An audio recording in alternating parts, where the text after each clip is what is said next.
Con una mano equilibraba el pastel y con la otra sostenía un pequeño marco envuelto en papel de regalo. Era una foto de su 5º cumpleaños, sin dientes frontales, betún en la nariz y ambos brazos rodeándome el cuello con fuerza. Pensé que sonreiría al verla. La puerta se abrió antes de que tocara. La música retumbaba desde el interior. Matías apenas miró el pastel. «Vaya llegaste», dijo con tono seco, haciéndose a un lado, como si fuera una repartidora inesperada. Su esposa Lorena salió de la cocina con una copa de vino en la mano, mirándome como quien observa algo que no pidió.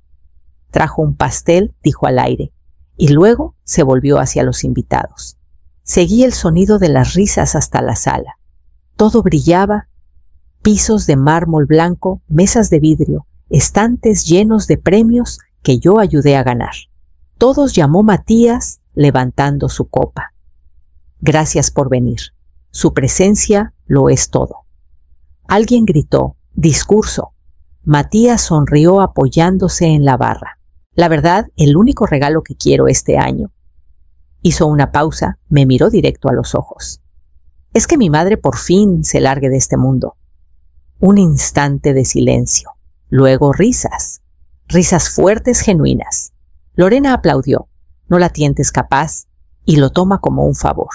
Más risas. Yo seguí ahí con el pastel en las manos y el regalo bajo el brazo, sin parpadear, sin respirar. Nadie me miró. Caminé a la cocina, dejé el pastel junto a los postres intactos y coloqué el marco envuelto contra el respaldo de la encimera. Mi mano tembló solo una vez. Luego me di la vuelta y salí sin decir una palabra. No cerré la puerta con fuerza. No miré atrás. Solo seguí caminando hacia el coche, como si fuera una noche cualquiera, como si no me acabaran de decir que mi muerte sería un regalo. Al llegar al final del camino, escuché la voz de Lorena cortando la música. Siempre hace todo sobre ella. Me detuve con la mano en la manija del coche. Claro, esa era la historia que les gustaba, que yo llegaba para ser el centro de atención, no para dar, que venía por drama, no por amor. Nadie me ofreció una silla esa noche, ni siquiera un plato desechable. Estuve de pie todo el tiempo como mesera contratada. Conduje en silencio, con los faros iluminando casas con porches llenos de familias. Era principios de primavera, lo bastante cálido para dejar las ventanas entreabiertas. El aire olía a carne asada y jazmín lejano. Mi hogar era un departamento de una recámara que alquilé tras vender la casa grande. Les dije a todos que era para simplificar, pero en realidad fue renunciar a un espacio que nunca logré llenar. Dejé mi bolsa en el suelo y fui directo a la encimera de la cocina. Saqué la tarjeta de mi chamarra. Feliz cumpleaños. Matías escrito en tinta azul, con las letras todavía cuidadosas, todavía cálidas. Dentro estaba el cheque. 30,000 pesos para un viaje de fin de semana que mencionó hace meses. Recordé saltarme cenas fuera para ahorrar eso. Recordé abrir un sobre aparte en el banco para no gastarlo. Saqué el cheque. Lo miré una vez. Luego lo rompí a la mitad. Y otra vez. Y otra hasta que no quedó más que pedacitos suaves en mi palma. No lloré. No hablé. Solo me quedé ahí mucho tiempo. Cuando por fin me moví, fue para sacar el viejo cuaderno de cuentas, donde anotaba cada peso que le di. Era hora de agregar una última línea. Me senté a la mesa de la cocina, con el cuaderno abierto, las páginas amarillentas, en los bordes números escritos con cuidado en filas, que solo a mí me importaban. El cheque ya no estaba destrozado y mudo. Pero el recuerdo de cada peso seguía vivo aquí en mi letra. Todo empezó con las clases de guitarra. Matías quería aprender a los 10. Sus dedos eran pequeños, pero amaba el sonido. Caminé al trabajo bajo la lluvia casi un año, porque el coche necesitaba reparaciones y no podía pagar al mecánico y al maestro. Así que seguí caminando. Luego vino la universidad. Entró, pero las colegiaturas llegaron más rápido de lo planeado. Abrí mi joyero y miré el anillo que usé por 27 años. No era valioso, no realmente, pero fue lo último que su padre me dio antes de que la quimioterapia se lo llevara. Lo vendí sin decírselo a Matías. Él asumió que la universidad lo había resuelto. El negocio vino después de graduarse. Un café que juró nos haría sentir orgullosos. Cerró en 8 meses. Cubrí las tarjetas de crédito porque hacía su mejor esfuerzo y no quería que arruinara su nombre antes de los 30. Nunca preguntó cómo lo logré. Tal vez no quiso saber. Una noche, Clara la vecina tocó con un tazón de pozole y demasiada bondad. Miró el cuaderno abierto y la pila de sobres a mi lado. ¿Sigues manteniéndolo?, preguntó suavemente con las cejas levantadas. Asentí. Se lo prometí a su padre. Clara no respondió. Solo dio un murmullo quedo, dejó el pozole y se fue. Cuando se fue, lo susurré otra vez como si decirlo lo hiciera menos vacío. Se lo prometí a su padre. Pero la promesa ahora se sentía distinta, apretada en la garganta, pesada en el pecho. No un voto, una trampa. Pasé a la última página en blanco del cuaderno y escribí con mano firme: 5 de marzo, no más apoyo. Deuda cerrada. Luego fui al archivero y saqué la carpeta de la propiedad. La carpeta era más gruesa de lo que recordaba. Papeles acumulados con el tiempo, contratos, recibos escaneados, copias de cheques que escribí con cuidado a lo largo de los años. La escritura seguía ahí, en la cima, con nuestros nombres escritos al fondo. Yo ayudé con el enganche de esa casa. Matías dijo que era temporal solo hasta que lo ascendieran. Eso fue hace 12 años. Abrí más la carpeta y saqué los documentos de la cuenta conjunta. La llamábamos el fondo por si acaso, por si perdía el trabajo, por si alguien se enfermaba, por si la vida se torcía. Yo contribuía cada 2 meses, siempre en silencio. El saldo no se había movido en casi un año. Al menos no habían tocado eso, todavía. Me senté con una hoja en blanco y comencé a escribir. Colegiatura, 350,000 pesos. Apoyo con renta, 2008-2012, 600,000 pesos. Inicio del café, 420,000 pesos. Deuda de tarjetas, 220,000 pesos. Contribuciones a la boda, 320,000 pesos. Enganche de la casa, 1,200,000 pesos. Gastos de bebé, 100,000 pesos. Otros varios, 1,000 pesos. Sumaba 3,692,000 pesos. Miré el número como si fuera un desconocido. No podía creer que había dado tanto de mí. Doblé la lista precisa y pareja y la metí en la carpeta de la propiedad. Luego abrí el cajón pequeño al fondo del archivero y saqué una llavecita plateada pegada a la pared interior. No la había tocado desde que Gerardo falleció. La bodega aún guardaba sus registros, cuadernos viejos, unas cajas selladas, etiquetadas con su letra ordenada. Las dejé ahí como lápidas que no estaba lista para visitar. Pero ahora necesitaba saber qué dejó atrás. Gerardo siempre iba 10 pasos adelante. Nunca le gustó el tono de Matías, incluso entonces, y fue cuidadoso, en formas que yo no fui. Sostuve la llave en mi palma, luego la dejé junto a la lista. Mi corazón estaba tranquilo, no enojado, solo listo. Apagué la luz de la habitación y fui a preparar una maleta pequeña. Clara me encontró en el estacionamiento del banco.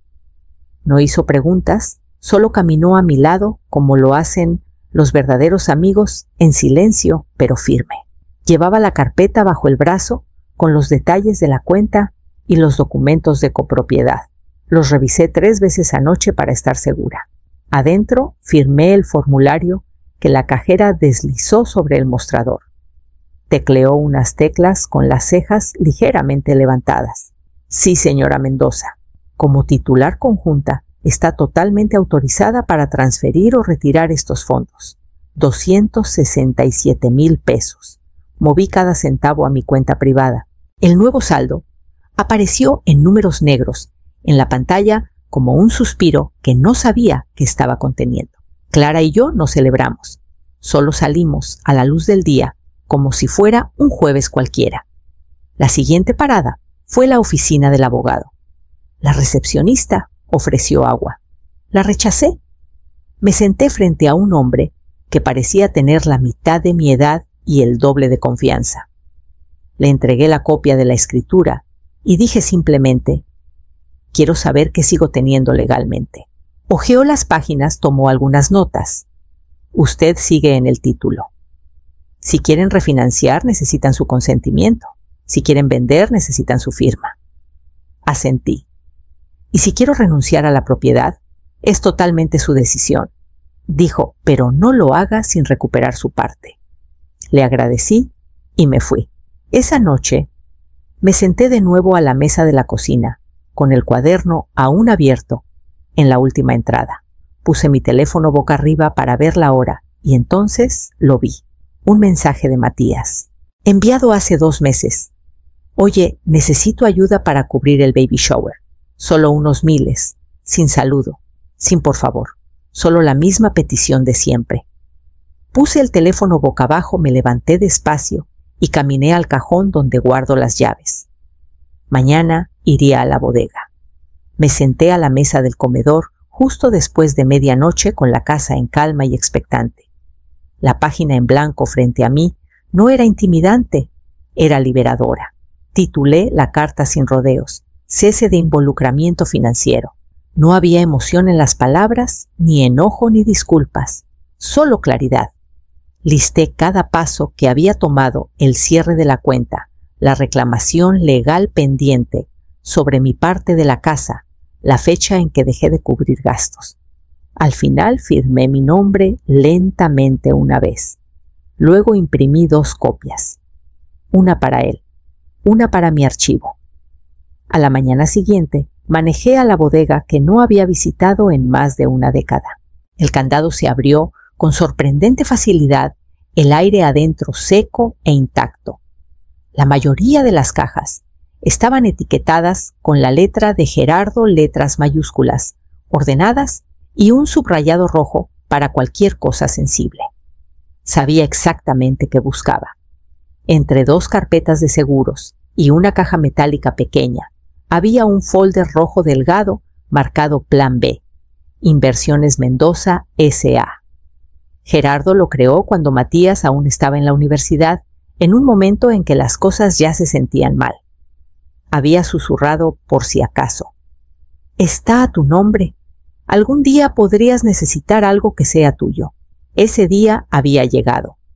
Adentro había instrucciones de transferencia, cuentas bancarias inactivas y una lista de contactos confiables de Gerardo. No era una fortuna, pero era limpio, intacto y completamente mío. Tomé solo el folder y volví a cerrar todo lo demás. De vuelta en casa, puse la carta formal y una copia del folder en un sobre manila. En el frente escribí con tinta negra Matías Mendoza. No incluí ninguna nota. Al amanecer, el coche de Clara ya estaba esperando en la banqueta. Salí con mi maleta y subí al asiento del copiloto. De camino, paramos en la casa de Matías.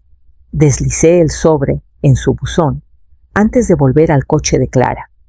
No hablamos durante la primera hora. La carretera se extendía abierta y silenciosa mientras cruzábamos la frontera hacia Yucatán. Me recosté en el asiento y cerré los ojos pensando en Mérida. El sobre esperó en la encimera de su cocina 2 días antes de que Matías lo abriera. Lorena pensó que era otra tarjeta. Rió al ver que no había remitente, solo su nombre en tinta negra. No lo abrió con cuidado. Rasgó el sobre, sacó los papeles como si no importaran. El primero era el cese legal de la copropiedad.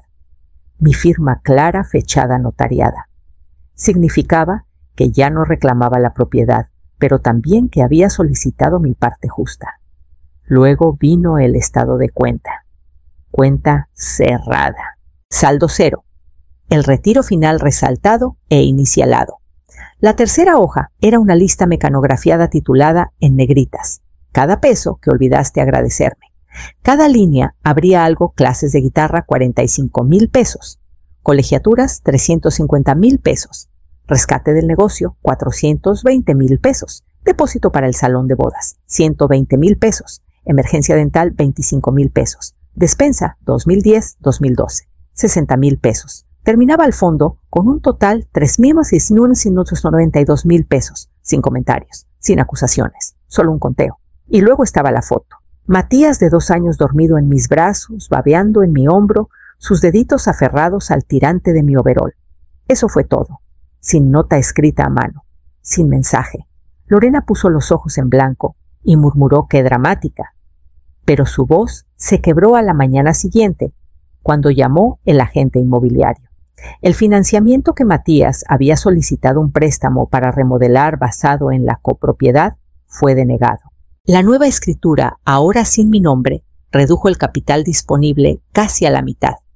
Tendrían que volver a solicitar, volver a enviar, esperar. Lorena miró la pantalla atónita. Se salió en el peor momento posible. Matías no habló. Seguía sosteniendo la foto. Ella se la quitó de las manos y la dejó boca abajo en la encimera. Al otro lado del estado, yo caminaba por los pasillos de una casa antigua en Mérida, una que acabábamos de rentar por el año. Clara ya había reclamado el cuarto con vista al patio. Me paré en la cocina con la luz del sol, iluminando el fregadero, y desempaqué una última caja etiquetada con la letra de Gerardo comienza de nuevo.